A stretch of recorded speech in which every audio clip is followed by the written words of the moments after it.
Hello guys, how are you? I'm Hardeep Singh. Welcome back to your own YouTube channel. IELTS updates and recent exams. For more updates related to recent IELTS exam writing test topics, listening, reading, practice test, and speaking, you got guesswork.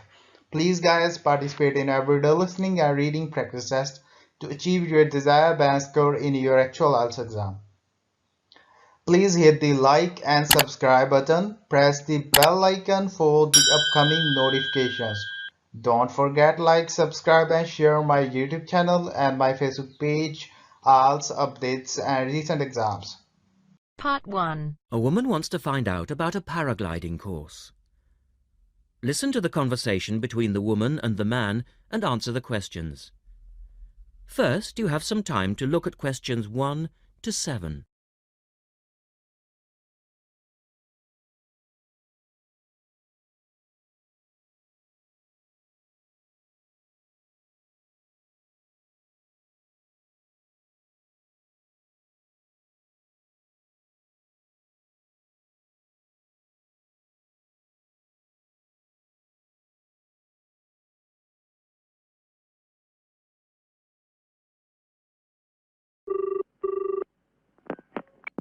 Hello, Paragliders Paradise. How can I help you?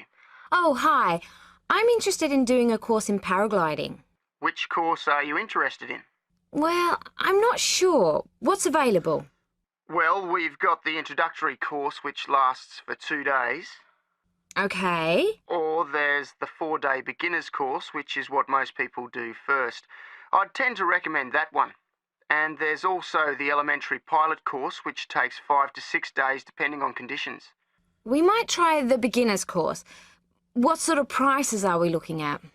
The introductory is $190. The beginner's course, which is probably what you'd be looking at, is $320. No, sorry, $330. It's just gone up. And the pilot course is $430. Right. And you also have to become a member of our club so that you're insured. That'll cost you $12 a day. Everyone has to take out insurance, you see. Does that cover me if I break a leg? No, I'm afraid not. It's only third party and covers you against damage to other people or their belongings, but not theft or injury. You would need to take out your own personal accident insurance. I see. And what's the best way to get to your place? By public transport, or could we come by bike? We're pretty keen cyclists. It's difficult by public transport, though there is a bus from Newcastle. Most people get here by car, though, 'cause we're a little off the beaten track. But you could ride here, okay? I'll send you a map. Just let me take down a few details. What's your name? Maria Gentle. And your address, Maria? Well, I'm a student staying with a family in Newcastle. So it's care of... Care of Mr. and Mrs. McDonald. like the hamburgers. Yes, exactly. McDonald. The post office box address is probably best. It's P.O. Box 676, Newcastle. Is there a fax number there? Because I could fax you the information. Yes, actually there is. It's 0249, that's for Newcastle, and then 775431. Okay, now if you decide to do one of our courses, you'll need to book in advance and to pay when you book. How would you be paying? By credit card, if that's okay. Do you take Visa? Yes, fine. We take all major cards, including Visa. Okay then. Thanks very much. The girl is telling her friend about the course. Look at questions 8 to 10.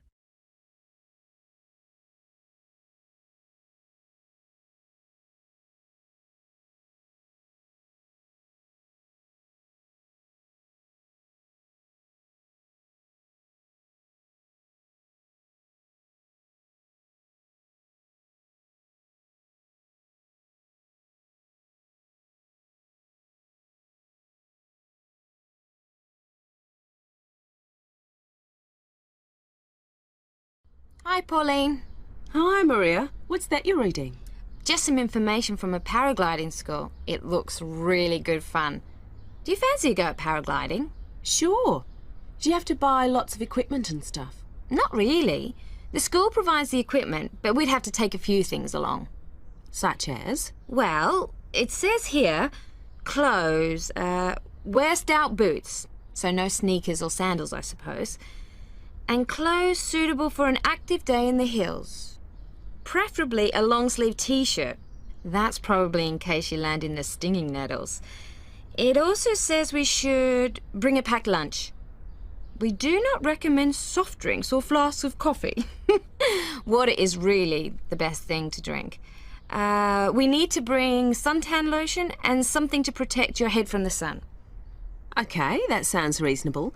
And where would we stay? Well, look, they seem to operate a campsite too, because it says here that it's only $10 a day to pitch a tent.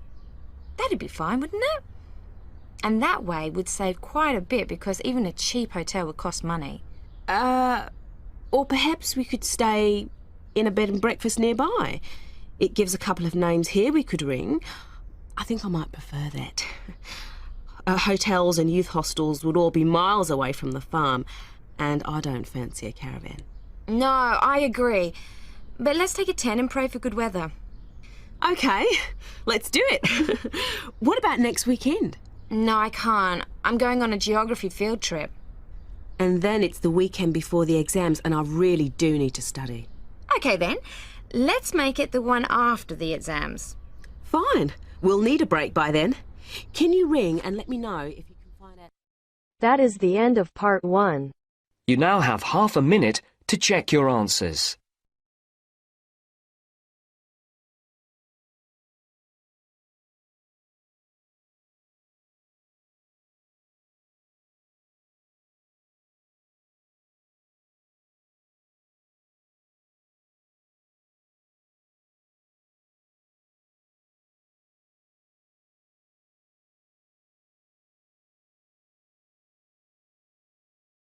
Now turns to part 2. You will hear a reporter talking on the radio about old racing cars. First, look at questions 11 to 16.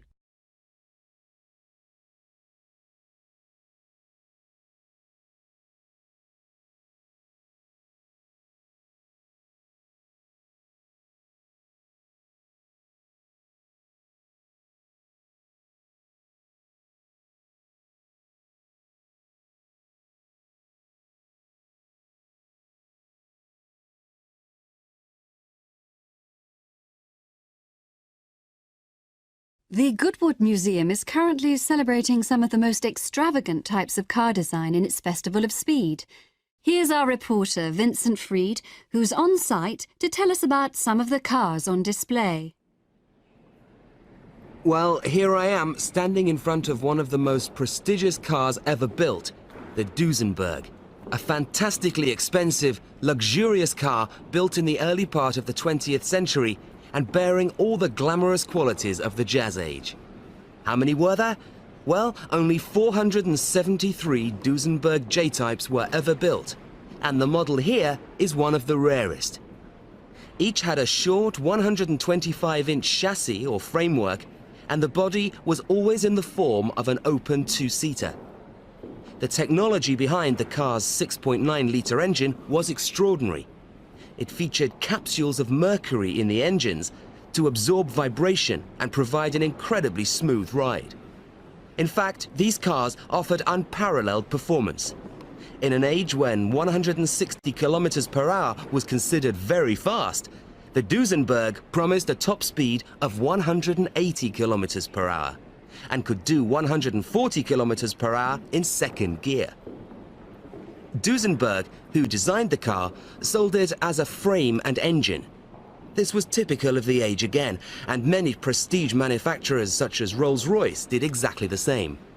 Owners able to afford the hefty $9,000 price tag for the basic car would then commission a coachwork company to build a body tailored to their own individual requirements.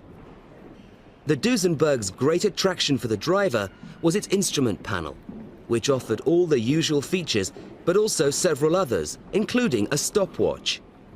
It was the Duesenberg's technology that lay behind its success as a racing car, and they dominated the American racing scene in the 1920s, winning the Indianapolis Grand Prix in 1924, 25 and 27.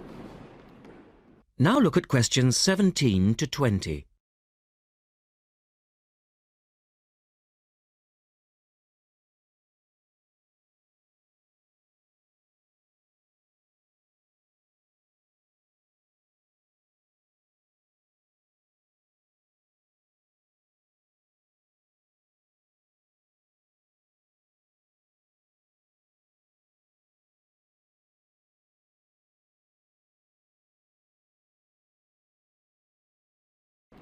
On to another celebrity, the 1922 Leia Helica.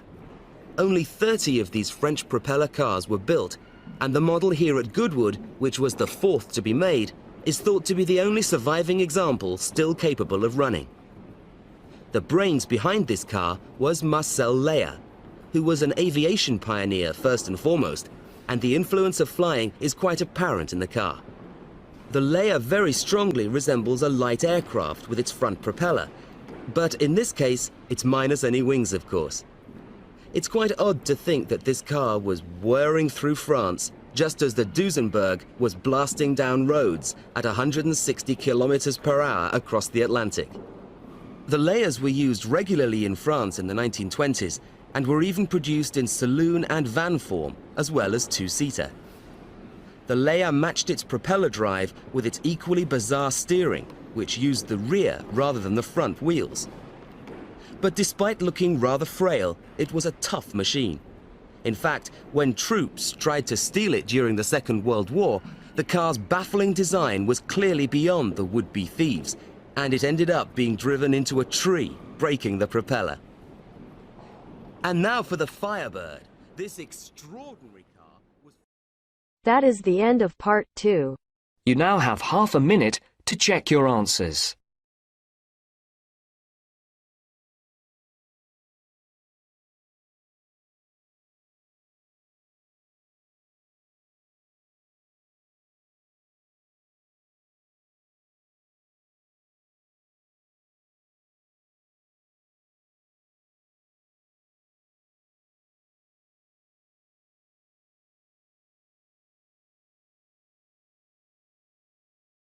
Now turns to part 3. You will hear a student, Sandra, talking to a student advisor about her approaching exam. First, you will have half a minute to look at questions 21 to 30.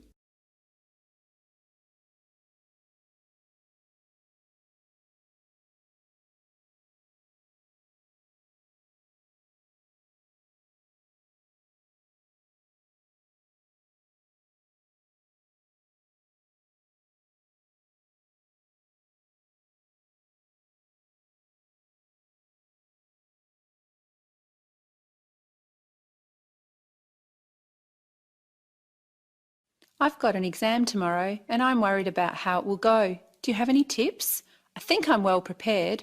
I've done all the revision and I've been practicing lots of exam questions, but I still feel nervous about the exam itself. I know what you mean, but if you're well prepared, you should be fine. You just need to stay calm and keep reminding yourself that you are prepared. That's easy to say, but in an exam, unexpected things happen. Well, there are a few things that I found helpful. You don't want to run out of energy or feel sleepy during the exam, so make sure you eat something beforehand. Also, it's a good idea to leave home early to allow for any traffic jams or parking problems. You don't want to arrive late, or even worse, miss the exam altogether. That's good advice. But if I get there too early, I might start getting nervous while I'm waiting. That can happen, especially if you start talking to others about the exam. You know how they can start saying things like, there's bound to be a question on such and such, or most people failed this subject last year. I found that this kind of talk can just make you panic. So if you arrive very early, read through your notes while you are waiting. I think you'll find it helps you to stay calm. Okay. What about during the exam? I keep thinking about the things that can go wrong. Well, I think the most important piece of advice would be to read the instructions and questions carefully. Before the final part of the talk, look at questions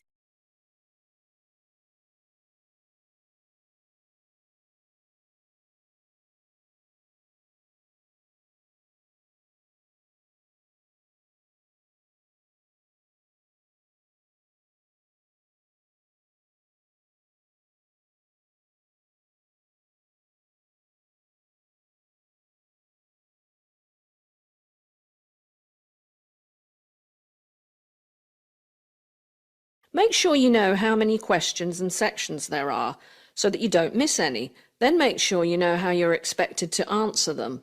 Yeah, it would be terrible to fail because I missed a whole question or section. That's right. Timing is also important. You don't want to miss a question because you run out of time either. Allocate a time for each question and stick to it. And because timing is vital during an exam, I always wear a watch just in case there isn't a clock in the exam room. It helps to keep you on track. Also, if you see that time is running out, briefly answer or just guess the answer to as many of the questions as you can. Yes, especially for multiple choice questions. I could be lucky and select the correct one. True. Even if you don't know the answer, you could still gain valuable marks by guessing. Another important thing is to write the number of words required for an essay question. If your essay is too long or too short, you could lose a lot of marks. You could also waste a lot of time. And I have seen students do badly because they spent too much time on one essay, then didn't have enough time left to complete another one. So look to see how many marks are allocated for each essay and divide your time accordingly. Thanks. Look, this is all terrific advice, but what if I suddenly start to panic or get a memory block in the middle of the exam? Well, you have to think positively. You know you are prepared and you know that you can pass. As soon as you feel yourself starting to get panicky, relax and take slow, deep breaths. You should allow yourself to take a few seconds to stretch your arms, legs, neck and back occasionally too. I found that this helps. It can also be useful if you start to feel physically tired during the exam. Yes, I can see how that could help. I'm feeling more relaxed as we speak. Good. Oh, and one more thing. It's not a good idea to leave the room before the time is up, even if you have finished all the questions. Spelling, grammar and punctuation mistakes can make a difference to your marks. So try to leave some time at the end for checking your answers. I don't think I'll be leaving early somehow. Look, you've been really helpful. I'm very grateful. Not at all. You're welcome. Just remember that you've worked hard on your preparation and you are familiar with the exam. Think positively and stay calm. I'm sure you will do well. Good luck for tomorrow. Thank you very much. That is the end of part 3. You now have half a minute to check your answers.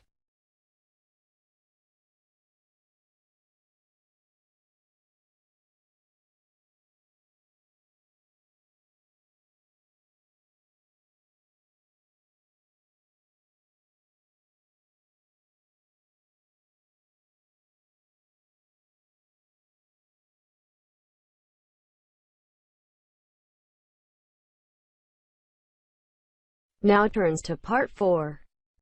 You will hear a talk by a financial advisor about debt. First, you will have half a minute to look at questions 31 to 40.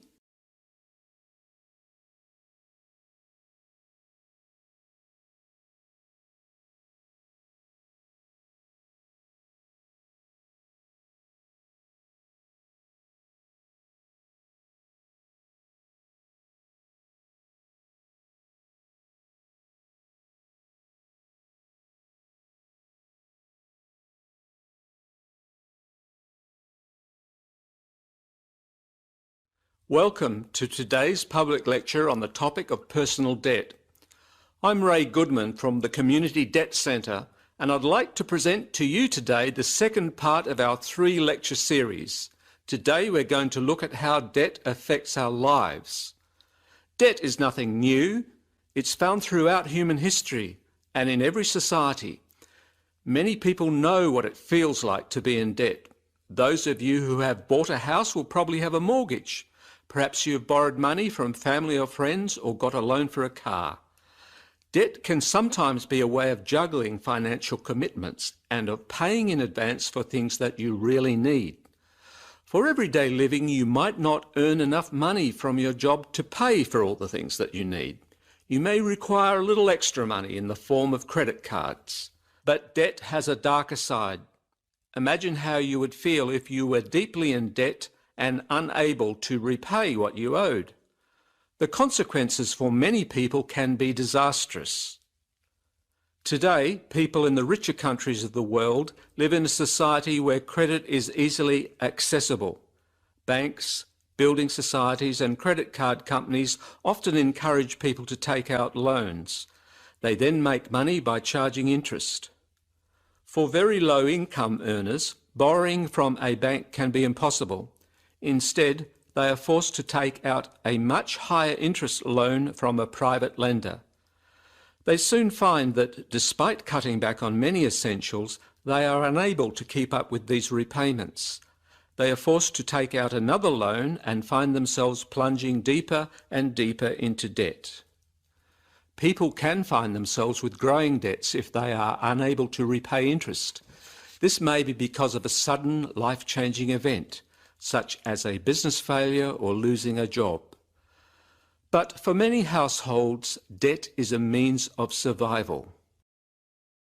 Before the final part of the talk, look at questions.